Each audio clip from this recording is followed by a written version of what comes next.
Okay, so we finished Unit 5 and we're starting on Unit 6, which is thermodynamics. So the first thing today is just a quick review of some of the terms and definitions and a basic introduction to thermochemistry, and then we'll jump into it in more detail. So let's go ahead and jump into our PowerPoint for today, and we'll be able to talk through these. Okay, so thermodynamics, you guys probably remember from last year, it has to do with energy changes, whether they're physical or chemically caused. So let's just jump into a few definitions. First of all, energy. We define energy as the ability to do work or produce heat. We have several different kinds of energy. The ones we mostly focus on in chemistry are potential energy, which is energy due to position or to composition. And very often in chemistry, it's due to composition. So it's really what it's made of, what the bonds are, what bonds can be broken, what bonds can be formed. And then we have kinetic energy, and we know that that's energy due to the motion of the object. Hopefully we also remember that temperature is a measurement of average kinetic energy of particles. Okay, when we talk about energy, it's important that we understand the law of conservation of energy. And that tells us that energy can't be created or destroyed, but it can be converted between forms.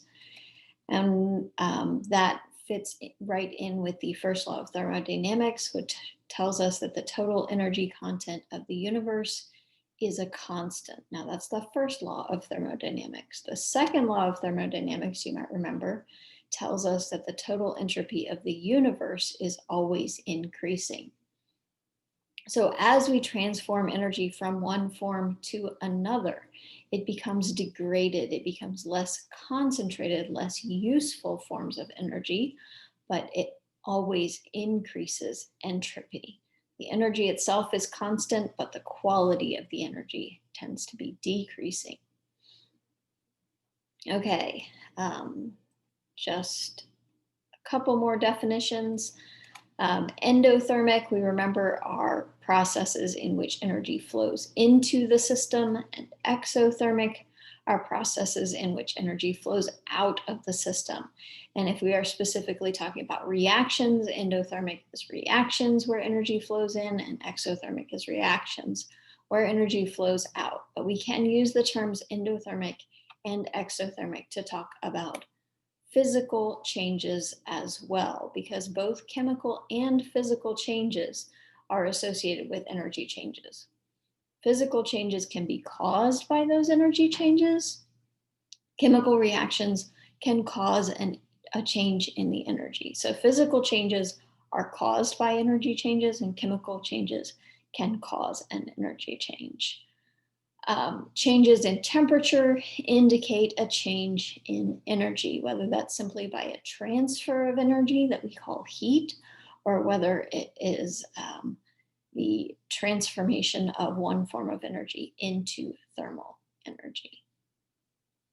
Okay, so quick review of reaction coordinate diagrams, which are also called energy diagrams. We saw these a lot in Unit 5 when we were talking about activation energy and kinetics. We talk about them again when we talk about energy change, because these allow us to see, and we'll focus, rather than focusing on activation energy in this unit, we'll be focused on this delta H, or this change in enthalpy piece. So we should be able to recognize that an endothermic process is always going to have an energy diagram that looks like this one, where we have the upward curve and the products have higher potential energy than the reactants. And we'll use these terms, this term Q. Q represents heat. So in this particular type of a reaction, so an endothermic reaction, there is heat going into the system, so it will have a positive sign associated with its Q. And there's heat coming out of the surroundings, because that heat that is going into the system has to come from somewhere. It's coming out of the surroundings, and so it has a negative sign associated with it.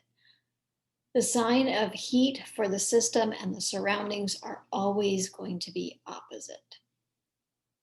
Okay, so this is an endothermic reaction coordinate diagram. This is an exothermic reaction coordinate diagram. Again, we see a difference in the energy of reactants and energy of products, but this time reactants have higher potential energy and products have lower potential energy. This is going to result in a negative delta H. That means that heat is flowing out of the system. That's going to give us a negative Q and a positive Q for the surroundings. So a negative Q for the system, positive Q for the surroundings, and a negative delta H. If we were to go back to the endothermic reaction, we notice that we have a positive delta H. And when we get more into conversations about enthalpy, we'll talk about the difference between enthalpy and heat. They are very closely related. In essence, enthalpy takes into account not only heat, but also work. Okay, so those are our energy diagrams. One of the terms that we'll come across repeatedly as we go through this unit is the idea of a state function. So a state function is one that depends only on the present state of the system, not on the pathway that it took to get there. So energy is a state function. And you might remember from honors chemistry that I tend to use this example, that the person standing at the top of Mount Everest has the same potential energy, whether they got there by hiking up or by falling out of a plane. Now, the amount of energy that that hiker expended to get there, that's work. Work is not a state function. So state functions depend on the pathway, do not depend on the pathway. Pathway dependent functions do. Energy is a state function. And this will become very important as we use some of our tools to manipulate and to figure out how much energy is being released or absorbed by a reaction. Okay, so let's talk about systems and surroundings. So our system is always going to include the molecules we want to study. So in this particular example of our piston, our system is the hydrogen and the oxygen molecules. The surroundings are everything else. So that would be the cylinder, the piston, and the air outside of it.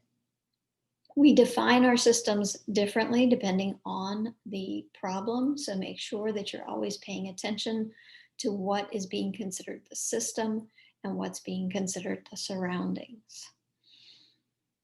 So when we talk about systems, and the universe is the system and the surroundings, it's everything.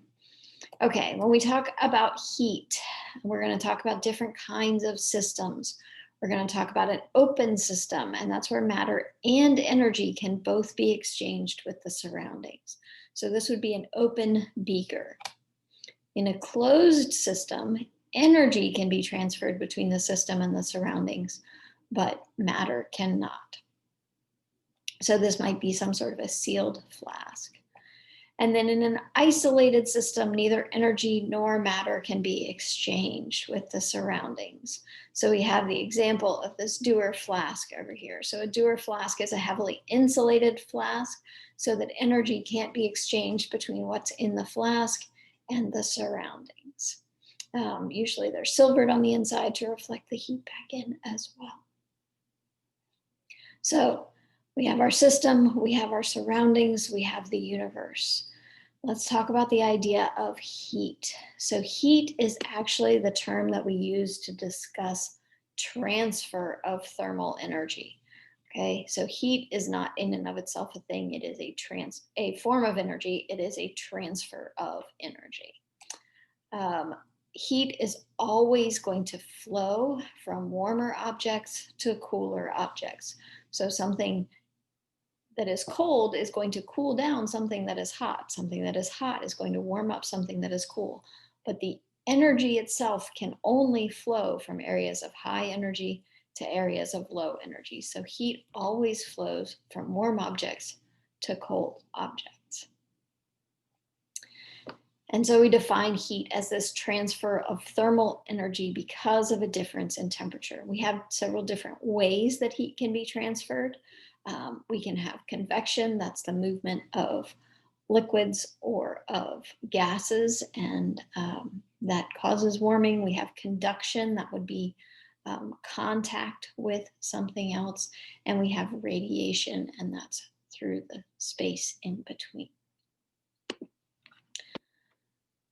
And then last concept that we need to talk about today is thermal equilibrium. So we know that thermal energy always transfers from areas of higher temperature to areas of lower temperature. Energy transfer is going to stop when our objects are at the same temperature. When objects are at the same temperature as their surroundings, they're in thermal equilibrium. Do not mistake thermal equilibrium for absolute zero. Thermal equilibrium simply means that there's no more transfer of energy, but it does not mean that the particles stop moving or that they're all at the same kinetic energy. We know that on average, they all have the same kinetic energy. But we also know that the particles are continuing to move, continuing to bounce off of one another, continuing to transfer energy back and forth between themselves, but that's not going to affect overall the temperature of the system. So objects reach thermal equilibrium and energy transfers when the object's energy transfer stops when our objects are at the same temperature. Okay, so quick introduction to thermodynamics. As always, if you have any questions, let me know.